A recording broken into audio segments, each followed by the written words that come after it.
No niin, eli koulutussuunnitelman muutos ei lähdetä hälle opettamaan ensimmäisenä asioina mitään kosketuskohteita, vaan lähdetään opettamaan luopuminen.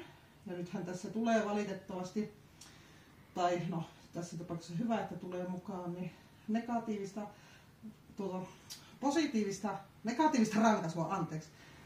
rankaisua, koska estetään makupalan saaminen, mutta muutetaan sitä moodia sille, että se kun luopuu tästä ruokakipostaan, niin se saa kumminkin myös sit positiivisen vahvisteen, eli saa myös palkan siitä hetkestä, kun jättää tämän rauhaan.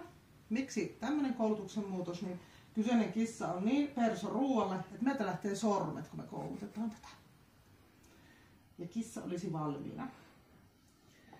Lähdetään tekemään treeniä. Eli kansi sen takia, koska en pysty estämään muuten sen syömistä. Jos laittaisin oman käden tuohon päälle, niin multa lähtisi sormet. Ja kissalle tiedostetaan, että täällä olisi makupaloja.